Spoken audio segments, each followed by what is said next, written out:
Hello guys, good afternoon. Ayan, nandito ako sa mga relaxing na tanawin. Nakaka-relax yung tunog ng tubig.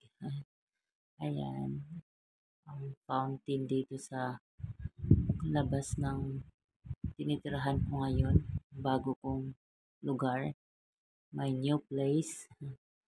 At ako lang mag-isa kaya bumaba ako para mag-ikot-ikot, mapatanggal ng inip ng lungkot kasi lagi naman ako nag-iisa dito. Ilang days ko na ba dito? Dumating ako dito ng Monday ng hapon. Ngayon ay Sabado. At yan, magandang lugar nila kasi malapit lang din sa MRT station. Paglabas sa gate, andyan na yung MRT station. Yan yung building namin.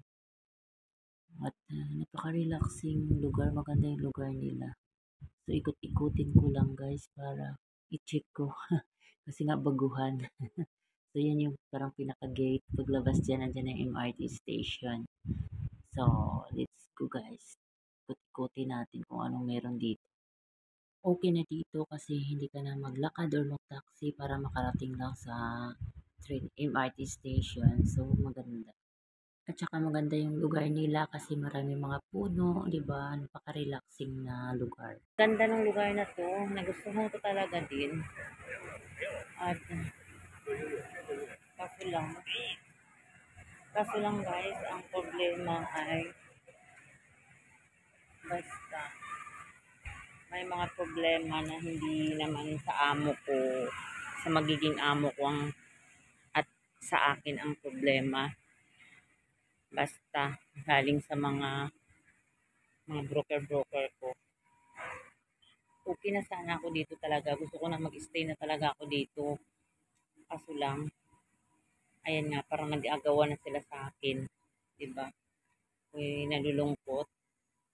Dahil bukas, pang ilang araw ko na ba ito dito? 5, 6? Kasi Friday ako dito, Monday ako dito dumating. Ngayon, bukas pupuntahin ako sa isang broker ko.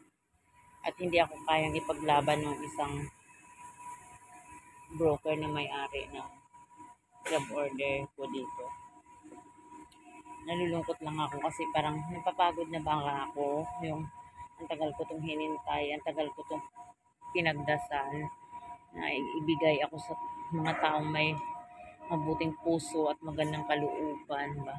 Pero ang nangyayari ay hindi ko alam kung mag-stay ako dito sa kanila kasi nga dahil sa mayroon ng problema. So bukas mag-meet up ako, aalis ako dito. Sinabihan na nga ako ng babae dito na amo ko na ano daw, o alis ka daw bukas. Sabi ng agent mo, nag-message sa akin kanina. Naawa din ako sa kanya. Kasi alam kong kailangan naman talaga niya ng kasama kasi dalawa nga yung bata. Maliit pa yung isa. Kaya, tsaka okay naman sila. Okay sila sa akin. Pagkain. Hindi ako nagluluto kasi sa labas lang sila kakain. Kapag hindi sila lalabas, mag-order lang sila. Di ba meron dito ang ganda. No? Pwede ka dito ka mag-uupo. Pwede ba, pwede ka dito mag-date. Ganda ng dito. Kanilang kondo. Kanilang, ang tawag nan.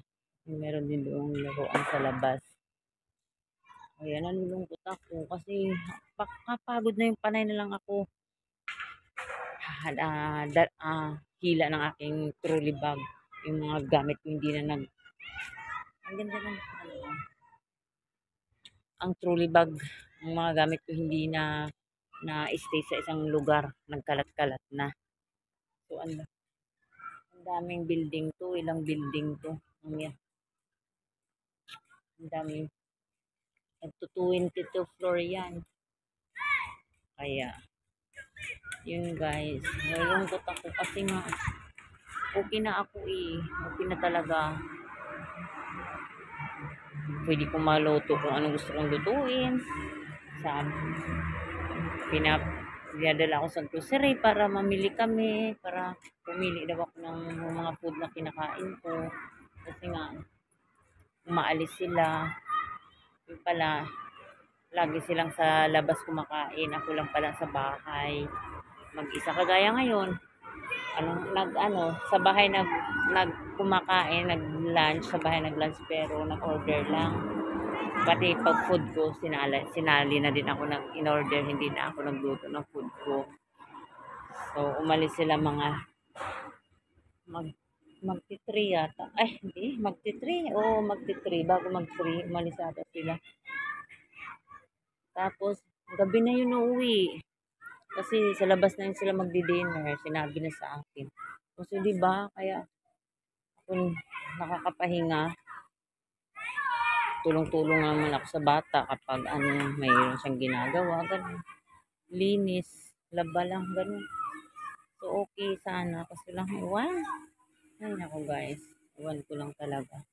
Sana magiging okay ang lahat. Ang ganda dito. Oh, meron ding diba? Ang ganda. Meron po pang tinditang maliit. Tapos pwede ka din doon magpupo-upo. Ang ganda talaga ng dito nila. Pundo nila. Ang ganda.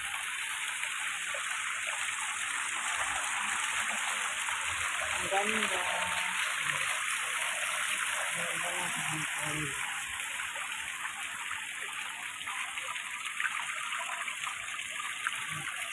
Yung mga toys. Ano yung mga toys, ha? Hi, toys. Hello, toys.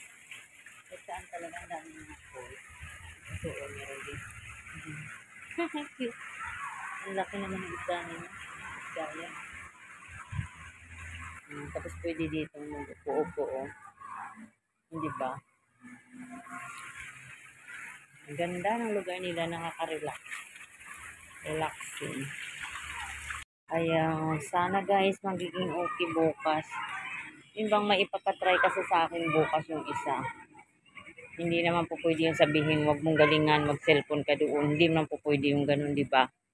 Kailangan trabaho kasi trabaho ang pinunta mo doon. Ayaw ko talaga sa totoo, tinatamad ako. Pero, hindi. Talagang pinupush na puntahan ko daw kasi baka magalit yung isa. Kasi yun talaga naman ang broker ko. Kaya, ang hirap. Ang ganda. Kaya, ayan guys. Hanggang dito na lang guys. At ako'y aakyat na, tinatamad na rin ako. Katamad magtambay na wala namang akong kausap. Wala din akong dalang pera. Gusto kong pumunta ng Family Mart. Pero wag na, gastos. Magagastos naman ako, busog ako. Katapos ko lang nagmerinda. Gawa ako ng watermelon, blender ko. Tapos, naginit ako ng pizza. Kasi, sabi, nakakain ko nga lahat kung anong meron sa ref. Kaya ayan, papasok na ako guys. Yan yung building namin. So, thank you for watching. Thank you for watching guys. Bye-bye.